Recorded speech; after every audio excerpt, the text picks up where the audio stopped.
In 15 minutes, to try and say something about shamanism and hallucinogens, we're just going to touch the surface. And I figured the simplest way to do this is just to sort of unload on you how I see these things. Shamanism is not some obscure concern of cultural anthropologists. Shamanism is how religion was practiced for its first 1,000,000 years. Up until about 12,000 years ago, there was no other form of religion on this planet. That was how people attained some kind of access to the sacred. And so shamanism then becomes about technique. And if any of you are students of the literature of shamanism, you probably know that one of the great overviews of shamanism is contained in Mircea Eliade's book, Shamanism, The Archaic Techniques of Ecstasy. The Archaic Techniques of Ecstasy. In other words, shamanism is not so much a religion as ordinarily conceived, as it is a kind of pre-rational science, a kind of methodology for attaining a certain kind of experience. And then the question becomes, what experience and what's so great about it? Well, the experience that is attained, if we can attempt to rise to some kind of cosmic overview so that we are not dealing with the experience in the context of what the Mazatecs say or the Witoto or some other tribal people. But when we attempt to pool all of this descriptive data, then what is the experience that the shaman is having that is making him or her an exemplar in their own society and in a sense almost superhuman? Well, if you analyze thousands and thousands of these shamanic experiences, both plant-induced and non-plant-induced, the overwhelming connecting thread is boundary dissolution. This is what the experience is that we are all seeking, that we call terrifying, wonderful, desirable, horrible. But what it is it's the experience of having the roof fall in and the floor fall out all at once. Boundary dissolution. Why should that be so important, so wonderful? Because it acts psychologically in the human being like a birth experience. The world is made new. Everything is seen through newly opened eyes. Now, there are many techniques of shamanism for attaining this state. Celibacy, withholding food, ordeals, flagellation, mutilation. Doesn't sound like a program for a lot of fun, does it? And then hallucinogenic plants. Now, it's a question which always emerges at these conferences. All of you people are talking about drugs and plant substances. Isn't there another way to do this? Isn't this what the great yogic systems, the great tantric systems of thought have opened up for us without the self-polluting act of ingesting a plant into our bodies and polluting our precious bodily essences? The answer is no. No. And the further answer is the reason the universe is constructed this way is that so you will be forced to humble yourself into the admission that you can't do it alone. Why should you be able to do it alone? Where is it writ in adamantine that Joe Blow should be able to walk directly into the antechamber of the Most High simply because he or she wants to? Nowhere. The sine qua non fancy Latin for you can't get along without it. The sine qua non for attaining a psychedelic experience is humbling yourself to the point where you admit that you must submit to the experience of the plant or the drug. This act of surrender is the major technical function you will be called upon to perform during the psychedelic trip. You just keep saying, take me, I'm yours. Take me, I'm yours, and it will do the rest. Well, this is much too much to get into in 15 minutes. But why the tension between boundary and boundary dissolution? Why the tension between the closed personal world of reinforced neurotic constructs that we call ordinary psychological health? Why the tension between that and this vastly expanded and open state of being where life, Tao, seems to flow through us? Well, the tension between these states has to do, I think, with the fact that there is a blind spot in the human mind. We do not like to have called to our attention the animate and caring nature of the universe, because the universe is something that we have had to fight our way through to get to our present position. I mean, how many reindeer bit the dust that we could sit here this morning? How many forests were cleared?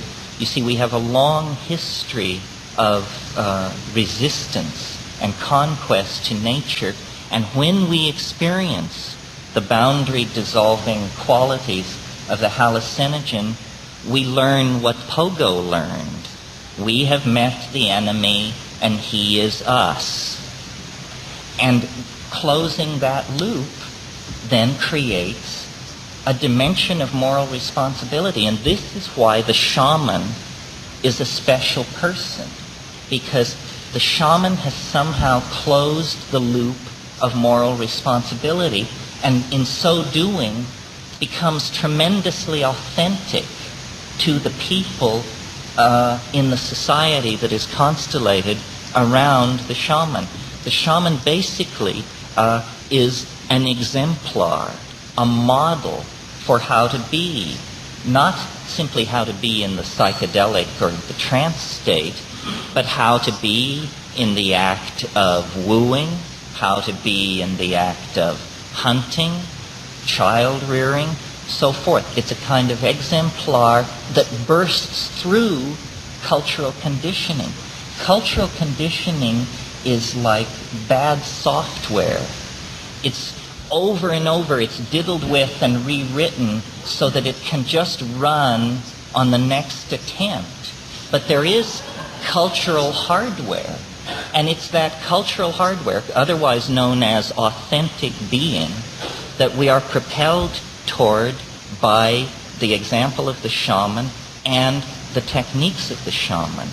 You know, if someone tells you that vast spiritual riches await you, if you will but give up sex, interesting food, and your own thoughts for 10 or 15 years and follow along with them, then something will be attained. This is no challenge to most of us, because we have our lives to lead, mortgages to pay, children to feed, car payments. But if someone tells you, eat this plant and you will come into your birthright, that's a real existential challenge. The excuse that it's difficult or unattainable has been removed. There can no longer be shilly-shallying around that issue. Shamanism, therefore, is a call to authenticity. Well, then the last point that I want to make, this authenticity is generally presented and has generally been presented throughout the evolution of the psychedelic movement in the United States as a kind of personal integrity, a kind of psychological health, as though you had confronted all your demons and slain them, and you are now balanced or individuated or whole or something like that. That's true. That is the first stage of the shamanic integration. But that is not the goal of the shamanic integration. Otherwise, it just becomes a kind of chemically assisted psychotherapy. The goal is then, having attained that balance, that wisdom, that connection, to then rise up to a level of universal meaning. In other words, to break through the machinery of cultural conditioning in the same way that the shaman does, and to attempt to discover something authentic outside the self-generated language cloud. And to my mind, what this authentic thing is it's hard to know how to put it, but it's the animate quality that resides within the psychedelic experience, that the universal mind is alive, is sentient, is perceiving, is there to meet you when you come through from the other side. So we're not talking about psychedelics as a spotlight to be turned on to reveal the detritus of our own personal unconscious. It is not a spotlight. It is not shining from behind you. It is shining ahead of you. It is actually that the same organizational principles which called us forth into self-reflection have called forth self-reflection out of the planet itself. And the problem then is for us to suspect this, act on our suspicion, and be good detectives and track down the spirit in its lair. And this is what shamans are doing. They are hunters of spirit. Now, anthropology tends to want to, well, place in a museum diorama is too harsh a phrase, but wants to freeze these things in context so they become artifacts. So then we say, well, how do the Witoto think about the shaman? And I've even seen papers, what do the Witoto think of the shaman in winter? What do the Witoto think of the shaman in summer? Well, not only is this a stupid question on the face of it, but since they don't have winter and summer, it's a stupid question beneath the surface. Shamanism does not exist in the same way that other culture-bound institutions exist for us to catalog and reflect on. Rather, this is a case where we played the role of the prodigal son, the descent into physis, the descent into matter. For 15,000 years we have wandered to a desert, and we are now very well adapted to the deserts of rationalism, materialism, state politics, patriarchy, so forth and so on. But there is no food in a desert. Eventually, there has to be a promised land. And I believe that many people in this room know that personally, that promised land is the psychedelic experience. The larger challenge, and it is a larger challenge, it's easy to fix your own mind. The larger challenge is to somehow make this private doorway a public option. Empower ourselves to speak of this in such a way that it cannot be put down. It cannot be rolled over. It cannot be pigeonholed. It cannot be handed over to a clique of experts. But rather, it has to be confronted as the authentic thing which we lost so long ago that we no longer have any image of the thing lost. We simply have an ache an ache that cannot be gotten rid of. The solution to this is a re-empowering of the shamanic meme, a taking of the idea of shamanism, pouring it into the best our own self-exploration has given to us, which to my mind means art, psychotherapy, and art, and